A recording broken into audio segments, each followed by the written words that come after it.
This week on Now Here with Chris and Kell.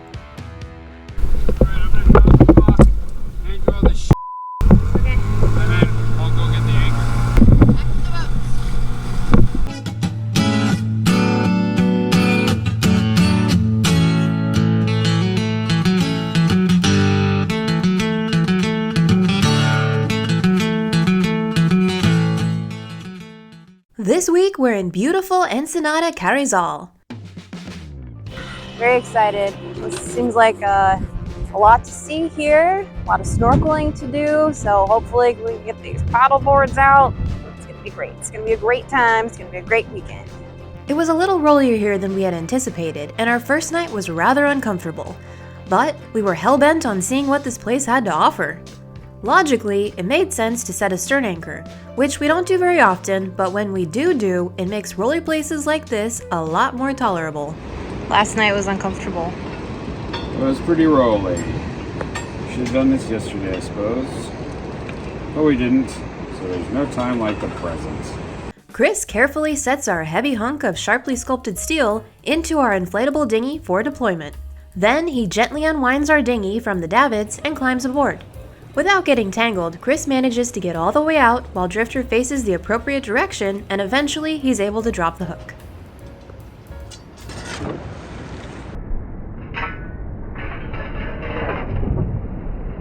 Mission accomplished! Chris then proceeds to scout the coastline for a place to land the dinghy for today's snorkel/spearfishing excursion.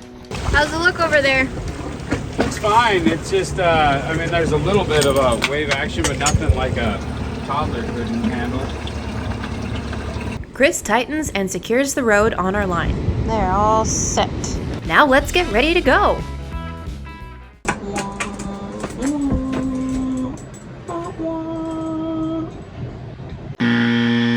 That wasn't even right.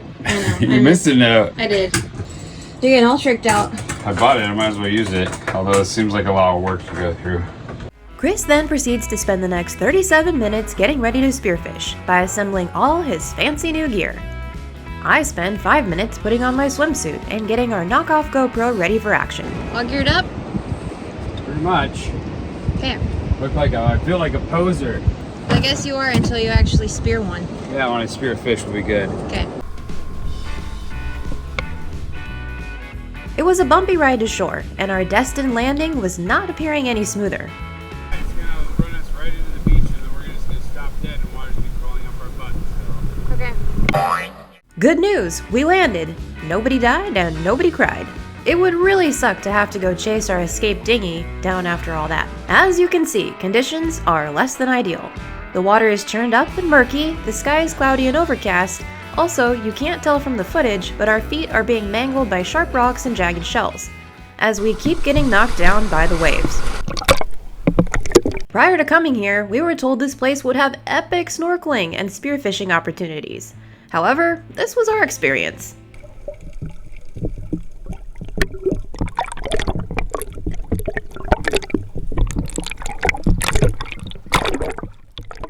It wasn't all bad. At least we were getting some exercise, and Chris got to test out all his new gear.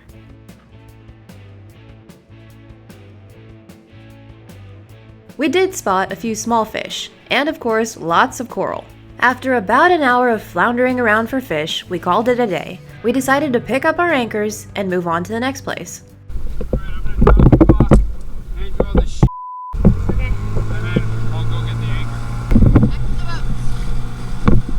With our stern anchor up, we're now in a much better position for departure. But first, we both indulge in some freshwater showers. Well, full disclosure, Carrizal was less than awesome, and I think it's just basically the swell. We had a pretty uncomfortable night. Should have set out stern anchor yesterday. Finally did this morning. Then we went in snorkeling. The water wasn't clear. It was pretty We had a annoying. rough beach landing. Yeah. Well, it's tough to get up on the beach. Those big rocks make it hard for even with the wheels to get a dinghy like that up there. And now we came back to the boat, and I think we're gonna head into Manzanillo and have some fun. I think we're just gonna go across only 8 hours or 8 miles, so less than 2 hours. We should be anchored down in Manzanillo, a new place. Sounds good. New fun, new adventures. Alrighty, time to get a move on. And just like that, we're off to Manzanillo.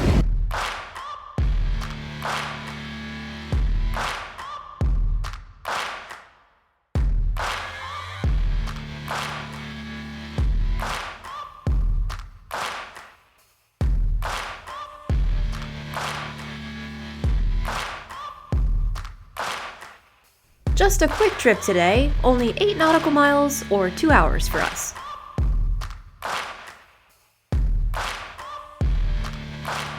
Manzanillo has a fairly large port, so we did see a fair amount of traffic along the way.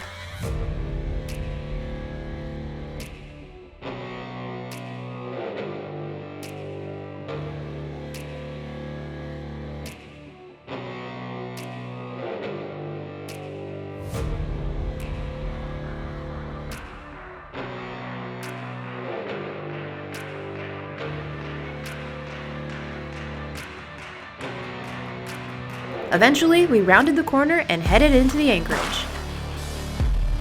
Immediately upon arrival, we both knew we made the right call. This anchorage was way more calm, and we were surrounded by some very tasteful architecture. We are in the harbor of Manzanillo, and there's one other boat here. Not a lot of competition for spots, which is good. So yeah, we're just trying to figure out optimal placement, considering swell in this other boat, and the entrance to the marina over here. After we dropped the hook, our energy level also took a massive hit. After not sleeping very well at all last night, we decided to stay on the boat and relax for the evening. Chris made dinner aboard, and we soaked in the views of this charming harbor and all the colors of the Manzanillo sky.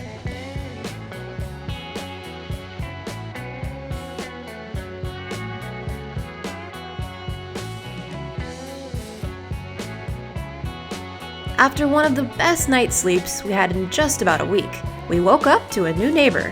This is Van Duchess, a 70-foot yacht making its way down with a crew of 3, Bart, Colette, and Elsino. Here are some epic drone shots they gave us.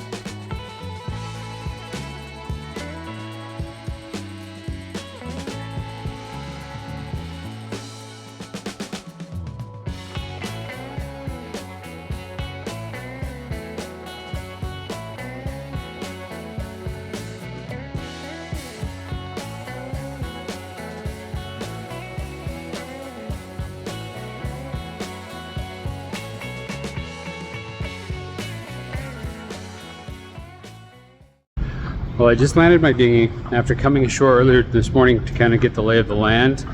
This place is a resort, so it's not cruiser friendly. They're pretty expensive to tie your dinghy up for the day. It's like $15, and that's the highest we've seen in Mexico. I had my parts delivered here. This is the second attempt, so I'm really hoping I can track it down because it said it got delivered today. So wish me luck. Yes, the parts Chris is referring to are for the watermaker, and the saga that it is. No luck there, but they said that there's an apartment complex just over here that is most likely where it went. So, again, keep your fingers crossed. Awesome news. We got it. It was here at the marina this whole time. They just were, someone received it and then locked up for the day and took off yesterday. So we got it, and that is awesome news. Hopefully these fit. Hopefully this is the last thing we need in the saga of the watermaker, and we'll be running it this afternoon. That would be pretty cool. But before we do that, I've got an Uber coming. We're gonna go to AutoZone and have our starter battery checked. It could just be the additional load of the pulley that we put on the front of the engine causing this battery not to work, but I just want to make sure, I've already got it out of the boat, that it tests really well and it's getting all my cold cranking amps. It should, in this weather, get over 1200. It's rated for like 800 at 0 degrees Fahrenheit. That should be more than enough to start the engine, but we've had to use the combiner lately. So we'll get it tested, come back and put the watermaker together. Sweet. Well, it's testing good, and it's what the engine is rated for an 800 cold cranking amp battery, and that one tested at 901, and it's rated for 800. So who the hell knows why it's not turning the engine over anymore. Maybe the starter's starting to go or something. Well, that sounds like a problem for a different day. I've returned. It's a big test time. Okay.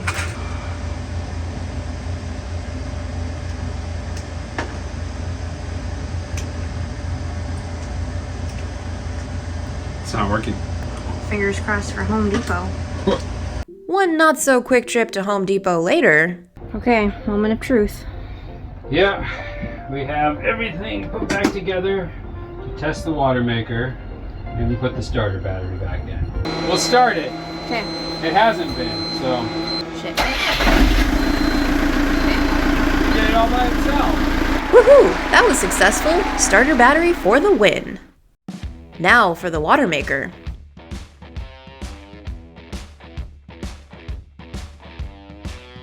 So far, so good. Water is coming out where it should be. Now we'll test the parts per million with our handy TDS meter. 77. Woohoo! That's pretty good. I'll take it. For reference, we are well within this acceptable drinking range. Chris then proceeds to crawl around like a monkey to check on all the joints and fittings for leaks. Everything is going smoothly, so we decide to fill up our tanks for the first time ever.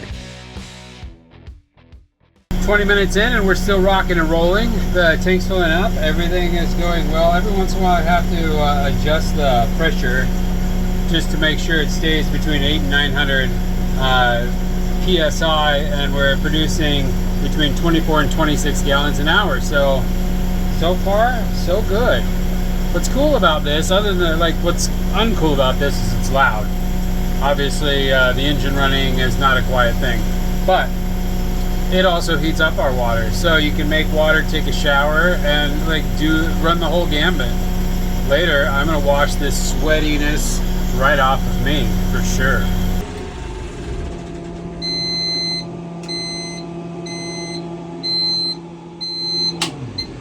Okay, after flushing, we had 95 gallons.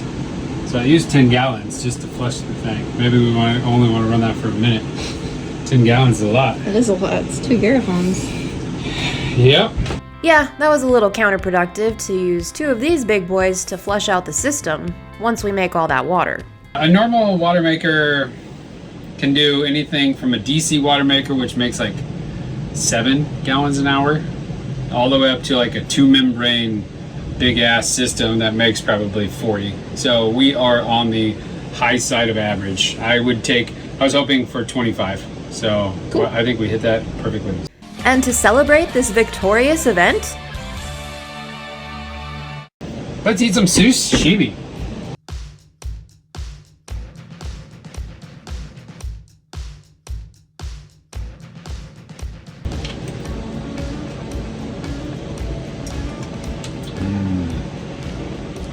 Delicious.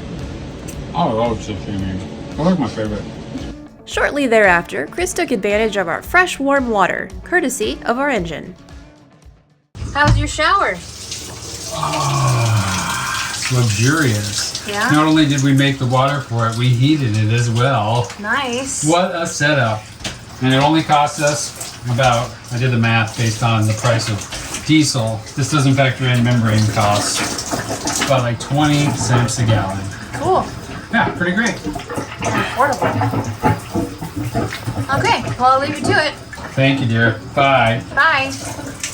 While Chris showers, I perform my daily yoga routine and soak in the last hour of sun.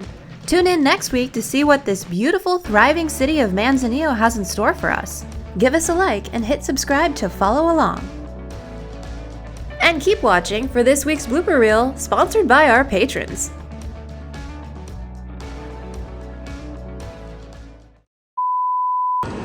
I've decided to set a stern anchor. You have? Excuse me? One other boat here. That's a new record. Well, you gotta give the viewers something to go off of. Okay. Well, viewers, just like with you, if I froze you, cryogenics, someone tried to thaw you out, you'd die. You sure?